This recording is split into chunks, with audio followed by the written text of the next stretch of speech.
day and good afternoon or good morning or good evening, depending what time you're actually listening to this.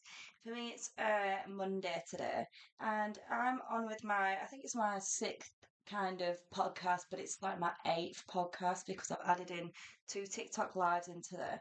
And I think the TikTok lives are beneficial because it's the communicating, it's showing that there's some form of community there that's available to talk to. So if you are around at any point and you're aware that one of my lives is going ahead, then please join in because it's really good to chat to people on there. And also, I'm actually booking in a live with someone who's kind of experienced DV and stuff like that. So it'd be good to touch base on some other topics and things. So today I'm going to do my podcast, my sixth, eighth, oh, it's episode 8, but it's podcast 6. That's very, very confusing. But I'm going to do this today and I'm going to do it on navigating suicidal thoughts because I've spoke about safeguarding yourself, how to safeguard yourself. I've spoke about where they come from. I've spoke about how they can develop from childhood. I've spoke about how they can come along in adulthood, but I've not spoke about what do you do. Like if you're within suicidal episode, what do you do? Like it is very, very different for each person. So every individual who kind of experiences these thoughts will kind of um I can't say attack. I was gonna say like attack them differently because you are kind of like heading these thoughts straight on, aren't you? But you're not really attacking them because as I spoke about in like my last podcast, it is not a battle. It is not a battle. And I think everyone needs to kind of get off the thing that you're not battling suicidal thoughts. You are with suicidal thoughts. And I think if you haven't listened to my last podcast and are kind of just jumping into this, I'll just touch base on it again with what I mean. So when you are in a battle, you are hitting it straight on. So there's going to be tension there. There's going to be aggravation. There's going to be stress. There's going to be well, it's a battlefield, isn't it? So you think of a battlefield. That is what you are kind of working with if you're saying that you are battling depression or suicidal thoughts. Now, if you're with suicidal thoughts, you're kind of walking beside them, and that gives like a little bit of a different momentum on tackling these thoughts. So what do you do? Now, as like previously kind of touched base with these, they do develop from so many different sources. One of the most common sources for recurring suicidal thoughts is childhood trauma. The next one is adult trauma, and then it's not even like they're not kind of pinned down in a list basically. There's just so many different reasons as to why somebody will be with suicidal thoughts. Generally, lack of self esteem, is it self esteem? Lack of like strength, courage, like it's just a whole lack of your being as to why you will feel like you don't want to be here. Now, suicidal thoughts can come in so many different ranges. They can come as actions, they can come as ideations, they can come as tendencies, they can come as like habitual. There's so many different ways in which someone can experience suicidal thoughts, and there's so many different ways in which people recover from suicidal thoughts as well. So, the main one is safeguard yourself, ensure that you are safeguarded. There are so many people on this earth that are readily available to safeguard you. So, I mean, when I say safeguard, I mean like if you are experiencing suicidal thoughts, speaking about them, telling somebody how you feel is safeguarding yourself because it's then not just you who knows about these suicidal thoughts that's going on inside your mind. It's somebody else. And when someone else kind of knows as well, it kind of gives you like a little bit of a virtual hug, if you will. And it also means that if you are deeply struggling, that you can then go to this person. My suicidal thoughts are developing it into actions. And hopefully this person then knows what to do to then safeguard you further. Now, I'm not saying that everybody has capacity. Not everybody has the capacity to support somebody who's suicidal. It is so difficult. It is so difficult to the point that it is draining. It can create the thoughts inside your head if you're having to support somebody. And it's the energy that has to be give off to support someone who's suicidal. It's really, really difficult. So please ensure that if you are struggling with suicidal thoughts, that you kind of approach somebody who is within capacity, because the last thing that you want to do is go to somebody, say, I'm struggling with these thoughts, and they're going, do you know what? I want to help you, but I can't help you because I have got this going on at home, this going on in my family. And there's so many reasons as to why a person can't be within capacity to support somebody who's suicidal, because supporting with someone who's suicidal, it's not just a quick message. You have to be persistent. You have to be there for a collection of hours because suicidal thoughts doesn't just come into the mind and go. It comes into the mind. It absolutely batters the mind. It leaves so many different marks and like different like cuts and grazes and stuff inside the mind and bruises that a person needs somebody to be there for longer than just a few minutes. And then there's also the case of you could go to someone and say, I'm struggling with these thoughts, and they'll go, right, okay, I can help you. And then it turns out that they actually can't help you. So they can help you initially and they'll be like there for the start of it. But as the time goes on, they actually haven't got the capacity to support you.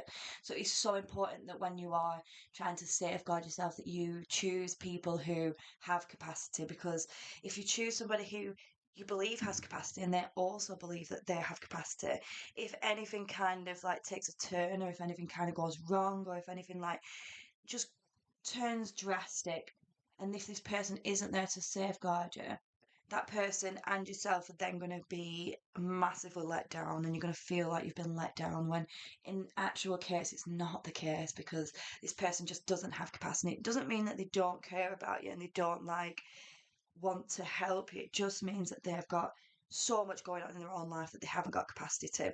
And that's okay, because I think in this day and age, especially now, recently, with everything that's been going on in the country, like the lack of finances for so many people, the cost of living, there are so many people that are struggling with so much. And the amount of people that are struggling with illnesses and things and having to support family members and things as well, there is just so much going on. So please do not take it like personally if you try and get support off an individual and they can't actually support you. So, safeguarding yourself is an absolute number one rule. You are not to go through these thoughts alone. Like, if you are super struggling, please jump on with me. I've got like a backed up list at the moment, but I am like getting through them. And I do say to people, if I can't support you like straight away, or I've kind of like missed the message, re-ping me so it goes back to the top, or go on to SAP UK, because SAP UK is a branch off me. So I kind of like created SAP UK, and I've placed the most beautiful people inside SAP UK to kind of like run it and manage it, and they kind of pick up where I'm not able to, which is amazing. It's so beautiful to know that there are so many people that are just like me as well, which is an absolute godsend. I'm so very, very lucky for this. Now, we've just gone for safeguarding yourself. So this is an absolute number one rule. If you are struggling with any kind of thoughts, somebody else needs to know about this. I can't stress this enough. Like I cannot stress this enough, because if you aren't telling somebody and it's just you going through these thoughts, who is going to rebalance you? Because you aren't going to rebalance yourself clearly, because you would have already have done this. Your mind is going, you aren't good enough, you shouldn't be here, you should blah blah blah. And then if you haven't got the strength to go, do you know what I actually thought? You aren't telling the truth, because I am enough and I am worthy. Then you're going to really, really struggle. And that's why I say safeguard yourself, tell somebody, because then that person can then go, wait a minute, no, that's not true. What you're saying about yourself isn't true, because you are good enough at look at X, Y, Z, and they'll pick out your glimmers, they'll pick out like the things that you should be grateful for, and that is very, very important too. So safeguarding yourself, like I will say it over and over again. Safeguard yourself, just so it drills into your head. Just to think that if suicidal thoughts come out of nowhere, you then think, tell somebody. I want you to think that. I want you to like I want you to trick your mind into going dark thoughts. Speak to somebody. It's literally as simple as that. You just say hey to somebody. Say hey to me. Now, the next one is, well, to be fair, I've not kind of like pinned it down anything. I'm kind of speaking about it because I've enjoyed these thoughts myself. I've worked with people who've enjoyed these thoughts and kind of like know how to navigate around here. So I wanted to like speak to you. And plus, I'm with long term depression, and many of you who kind of like follow me for a while, you'll know that I am within this kind of manner. So with this manner, it means that like many times out of the week, I will not be okay. And it's not anybody's fault. It's not life's fault or anything. It's just because I was a young child enduring these thoughts. and well, not thoughts, ideations, and was a depressed child. I've kind of like become this adult form of my child who was depressed. And I'm not ever going to say it's easy. It's so difficult. Like there's many times I have just thought, I do not want to be like this anymore. I do not want to be here. I do not want to keep waking up crying. I don't want to go to sleep crying. And there's just so many things where I just feel like I am not good enough in so many senses to the point where my brain will go, well, it's going to be over soon. Like, do you know what I mean? There's a lot of things that my brain will kind of like make me feel at comfort by knowing that I'm not going to be here for forever. And that's actually really helpful for me. It's like my comfort zone knowing that I'm not going to be here forever. And we're technically on holiday as well. I've said that before. So safeguarding yourself. So what to do when these thoughts kind of come. So um, if you have kind of experienced a traumatic event, well, no, sorry, let's just kind of rewind back. So if these thoughts come and if you kind of just like wake up in the morning and you just all of a sudden just think, I don't want to be here today, and that comes out of nowhere, you then have to kind of like sit yourself down because these thoughts aren't okay. These thoughts are really, really traumatizing because they're scary. They are scary that your brain has the capacity to not want you to be here. Your brain has the capacity for murder in a sense, doesn't it? And that is scary. A lot of people, when they kind of enjoy these thoughts, if they're absolutely terrified of what they're capable of, because if your brain is like your central nervous system and your brain kind of controls everything, like you're thirsty, you'll go and get a drink. You're hungry, you'll go and get a thing. You're sad, you'll want to die. And that is so scary because it's such a powerful movement in the brain to be able to capacitate. Like a lot of people kind of just get a suicidal thought and they're like, what on earth has this just come from? So if you do kind of experience these thoughts like absolutely out of nowhere, you need to kind of understand where they've come from, what's the trigger, what's caused them, has anything happened, has something bad happened, is it a collection of events, have you lost somebody? Like there's so many questions that you need to ask yourself in this moment to kind of like pinpoint why, where, and when these thoughts are around. And you know what? It's not actually easy with these thoughts because they're so degrading and belittling. And a lot of people kind of just wake up in the morning and they go, right, my thoughts or my movement for the day is like go to work, get this done, see X, Y, Z, do this. Like, oh, I've got a party coming up, I need to get prepared for that. Like, and then some people kind of wake up and they just go, I didn't want to wake up today. And then throughout the full day, that'll kind of last with them.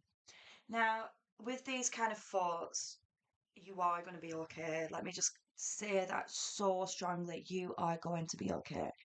Um, but I want to kind of like circulate where they come from and how they come from.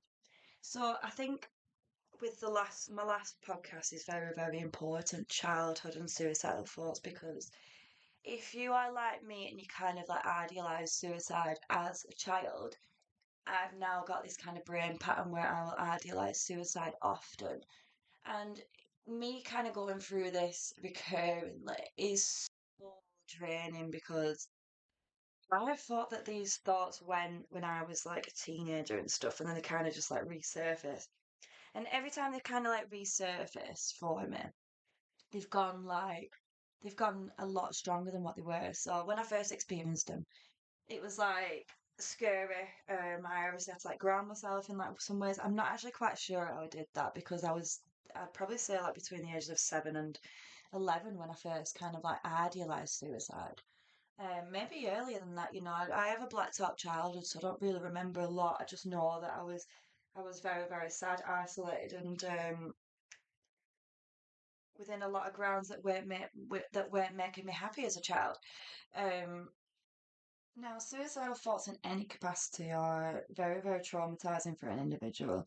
And like finding out the source of them is like extremely, extremely important for your future self. So if you was to kind of like experience something recently, so something that kind of happened that made you feel like you don't want to be here anymore, like you might have had a loss, a family loss, a home loss, a relationship loss, like it generally is like some kind of loss in some way. That's what they say. The source of depression is it's a loss. Like when you feel sad, it's because you've lost something.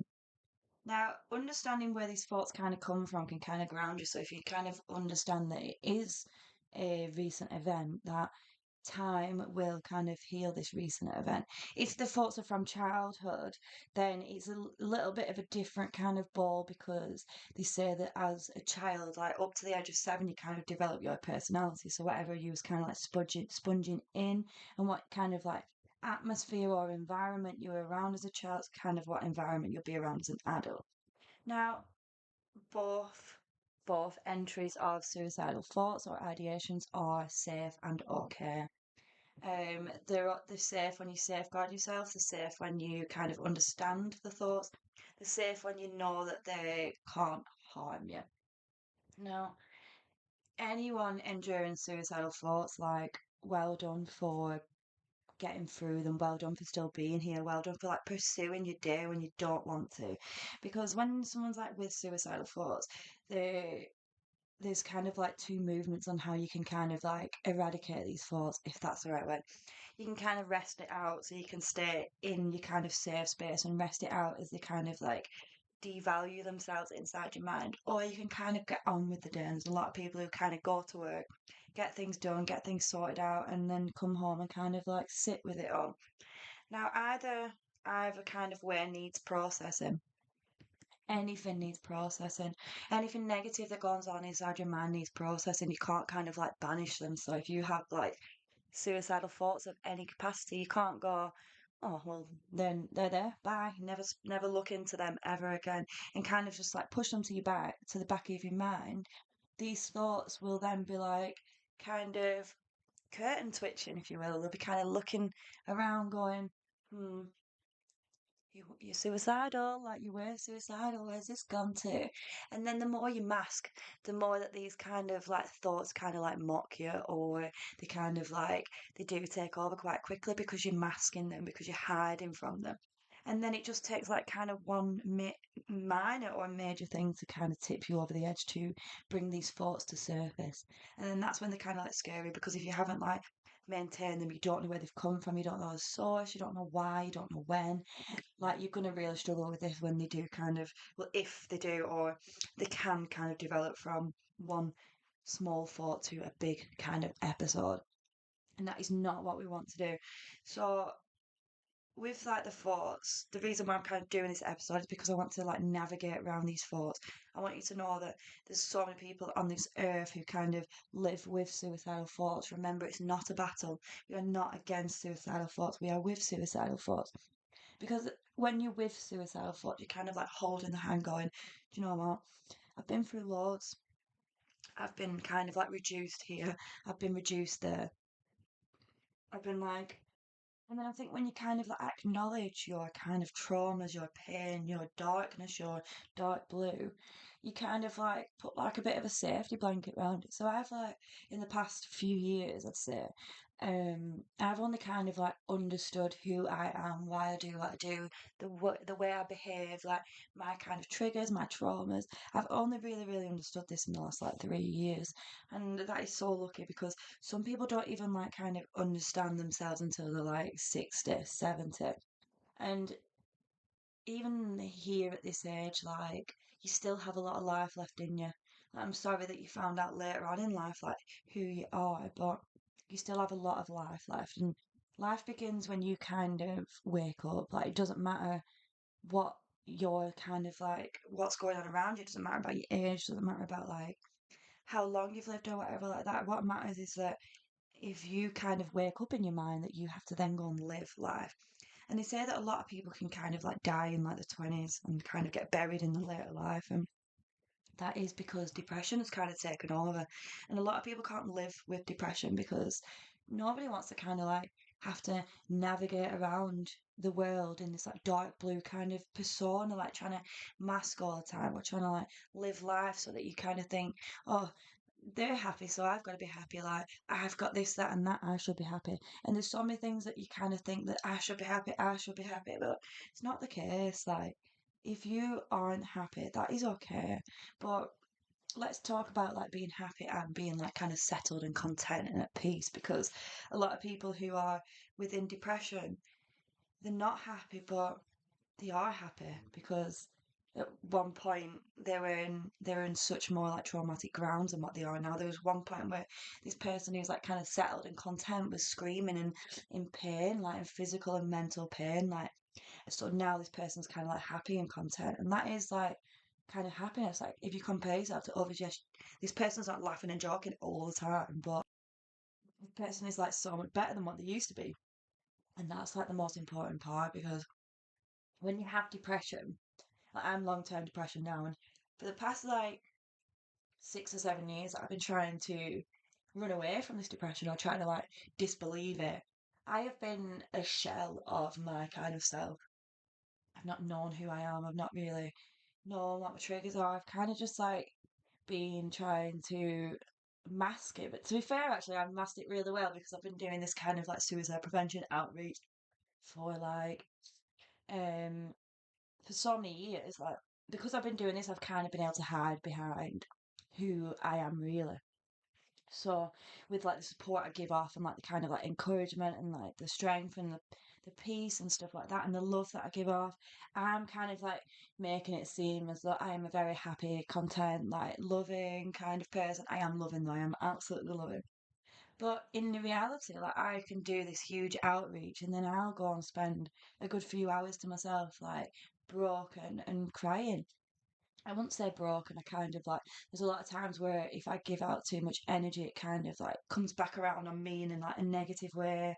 And it's not like more like the people are treating me bad. It's just because it kind of spins around to me. And I just think like, I'm just reminded of who I am and where I've come from, which is okay because I think we all should remember our roots and be like humble as to where we came from. Um, but like it's made it really difficult for me trying to pretend to be okay like so many times because it's made me like kind of hide away and stuff like so today I'm not on like a really really good day and I have had like a few triggers today but I'm still able to show up because within my capacity I'm not okay all the time and that is okay for me. I am settled, I'm happy, like I'm not happy but I'm happy in comparison to what I've previously been. I am content and I'm safe, so that's the main thing. And like, it's important for me to like be here, kind of like showing you who I am and who I've like hid from, and my depressive side, my suicidal ideation side, like my low self esteem. There's so many reasons as to why I hide away, and I think if I kind of like show up in my depressive modes, maybe you guys will show up a little bit more too, and that's all I'm after really. So navigating these areas. What do I do when I'm with suicidal ideation? I'm not gonna lie, I kind of like stay in bed and I cry all day, and I kind of like just go through this. And but when I first kind of like before I kind of realised that I had long term depression and these kind of circling around on me. I was so traumatized at the point where I was crying and wasn't speaking to anyone. I'd turn my phone off and I'd isolate for like days, weeks, like, and I'd kind of every time I was in this mode, I'd reduce myself a little bit more because I'd tell myself, you're not good enough. You are not good enough. And there's been so many, especially like, oh wow, with like my volunteering and stuff like that I've done because of my volunteering capacity. I'm a founder, I'm a director, I'm a CEO, and with me being depressed and kind of like, if I was to compare myself to other kind of people who are in similar roles to me and used to place us both side by side, I'd be a I'd appear to be a fraction of this person. I wouldn't be, but to me, I am a fraction of this person because I am depressed and I've got ADHD and I'm maybe it's like slight autistic as well, which is something that's kind of come forward like recently. And there's so many things about myself that I would be ashamed of in a sense. But as like the months have kind of come on, I've kind of like sat down. The reason why like I know my depression haunts me is because 6 months ago, me and my little boy were homeless for like 6 months, and actually 9 months ago. And during this period, like I was like so depressed, and I was very, very suicidal. I was with suicidal plans, actions. Like I was so ready. I was so ready not to not be here. And um, within this kind of mode, I understood fully where these thoughts came from. I got it. I was homeless. I was reduction of who I was. So I kind of like moved from down south to back up north, but I didn't have anywhere to live. We kind of just took that move because we were isolated and in solitude down there, and we didn't have many friends and stuff. So my little boy were fighting loads and stuff. So we kind of just had to just go, right, this is for the best. I'm going to take myself and my kids being my child and animal, and I'm going to move us all up north. And at first it was okay because we were kind of settled, but then as time got on and we were homeless for longer and longer, it just got more, it just reduced me so much more. And I was very, very suicidal. And I kind of understood, so when I like moved away from that part, and obviously I didn't take action on these actions because when I towards like the back end of the 6 months when things were just getting a little bit more, Christmas had gone and stuff, and we had to have Christmas in a hostel and stuff. And after like this kind of just got on, it just there was no light at the end of the tunnel. Like I genuinely thought that me and my son would be here forever, and I was like, that's not good enough for him. And I knew that there was people around me that would be able to look after him a lot better. So I was like, right, okay, this is that, this is that. And like as I kind of like moved away from that and we got home and stuff like that. When I moved away from it, I kind of understood, and I was like, right, I had every reason to be suicidal then because as a mother, I could not kind of provide for my children as a mother should, and that is so reducing.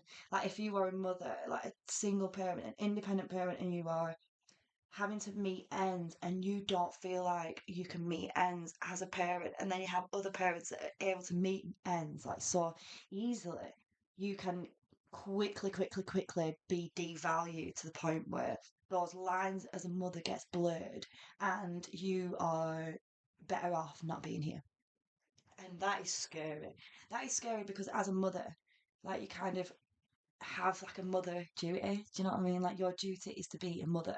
But if you can't be a mother, then what's like, do you know what I mean? That's the core anchor. That is a core anchor being a mother.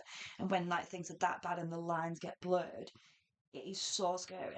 And I think like then I kind of I was lucky really because I did safeguard myself. I told people, I told like the school and stuff because obviously they was looking after Luke and they kind of went because I was ringing up every other week going he's not going to be in like every other day even he's not going to be in today because I just can't make it. And then they was like right okay, there's not a problem here with Luke, there's a problem here with the mum. And they went, are you okay? And I just went no. And they like helped us so much. Like that school is beautiful. I can't even cope with how beautiful that school is. But if I didn't have like the school for support, or I didn't have like the one worker at the hostel, I would not have made it. I would not have made it through because I didn't have anybody. I did not have anybody else. So like, I have my like friends and stuff, but I think after like a certain amount of time with people, especially when they're close to you, and like so you could tell people what you feel. And so I told like my life sister in just before Christmas that I had these thoughts, and she was a bit like shocked. She was like, "Shit, wow!" Because of what you do, like you're kind of like suicide prevention. Like, how do you then get suicidal? And she was kind of like a little bit shocked. But after like I told her, and obviously like she was like, "Right, well, no. You've got to remember that you've got your glimmers, you've got Luca, you've got blah blah blah, but it's not going to be forever. This." And then like as like 1 second. But as like you tell somebody and they're kind of like safeguard you to an extent, you can speak to them again, say like 2 weeks later and go, right, my thoughts are still here, blah blah blah. And then they'll safeguard you again and remind you and stuff like that. But then 2 weeks later you can tell them again. And then it's not like it's like boring, but it is to a sense. Like they don't then have the capacity. This is what I was saying before, you have to find people who have the capacity to support you. It's not a case of like anybody can support you because they just can't. But yeah, so that was my kind of like moment. But what I was kind of like getting on from that was I then had 6 months later when I had my home, I had my stability, and absolutely no reason, if you will, to be suicidal. I do always have a reason to be suicidal because of my childhood traumas, but I didn't have a reason to be suicidal because I was healthy. I had a home. My children had a home. Like we had the foundations. Like everyone was okay. Like there was no reason for me to be suicidal, but my depression kind of spun back around, and I ended up with suicidal ideation again. And I just thought everyone and anyone would be better off without me. And that, for me, coming round was again like, it was a bit like confusing because I didn't know what to do. I didn't know what to think. I thought, how could I be suicidal when I'm so like settled and happy? This is the most settled I've been in my whole entire life. Like, I rest assured I have never in my life been felt so at home and so belonged in my own home. So for me to then feel suicidal from that, I was like, what on earth is happening? But then I kind of like understood that I am depressed and I am long term depressed and it's been for a very, very long time. It's my core is to be depressed. So if I'm coming on a depressive episode, there is a high chance that my suicidal ideation will come back in because I've already learned that path. Now, what I kind of did this time was obviously it was a bit like it was scary and I was a bit like, what the hell? But it got easier to kind of acknowledge because I knew that I was okay, and I kind of knew that it was from my childhood, and I kind of knew that it wasn't my fault why I was feeling this way. Nothing has happened. It's just a brain path that I've already learned. So within like my depressive episodes, there is one important rule to do when you are within a depressive episode. Look after yourself. Look after yourself. This is so important. Make sure that you are being fed and watered. Make sure you're cozy. Make sure you've got like your go-to things around you. So I've got my PlayStation. I've got Disney films. I love them. Disney films. Like, I watch a Disney film every night. Like to fall asleep to. I don't watch it. I listen to it. But like, there's so many things around you that you have to like kind of grab onto. Like your glimmers, you need to be reminded of your glimmers. Like if you've got children, these are glimmers. If you've got a home, this is a glimmer. If you've got like stable work, this is a glimmer. If you've got friends, this is a glimmer. If you've got health, this is a glimmer. Like there's so many things that we can be appreciative for because you kind of like place yourself in your kind of environment and you look around at what you have. There's so many people on this earth that don't have what you have. And I think like one of the main ones that we definitely should be appreciative for is health because I've like got ill health. So some days that I can wake up and I am sick as anything, I'll be sick and I just don't have a really good stomach and that's because of my half pancreas. And this has made life like a little bit more difficult for me. But I am very grateful because I know that it's not as bad as what some people have it. And there's some people that aren't waking up today when they really wanted to. There's some more people that are on the last days of life and they don't want to be. Like this is something that I think we all take for granted. We take health so for granted. There's so many people that will swap bodies with you because of health wise. And I think like just being able to remind yourself of these kind of things like and another thing as well is when you kind of go through a suicidal episode. Let's call them suicidal episodes. So if you are kind of like susceptible to these kind of episodes, please, please, please don't be alarmed when they spin back around. Like you've already learned it. It is a habit for you to be within this kind of mind frame. Like you need to acknowledge that you are okay, you are safe, you are loved, you are beautiful for even fighting through the first time you got these kind of thoughts. And I think like when anyone kind of endures a suicidal episode, whether it's got actions in it or not, it then takes time to recover from that as well. So I found that when I was like kind of like suicidal and in these kind of modes, and if I was speaking to people about it as well, I then had to spend a few days after telling someone about my thoughts to kind of rebalance myself again because I was like, that is real.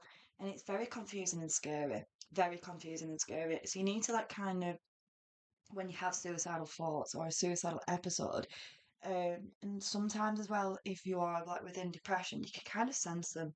You can kind of sense when they are due.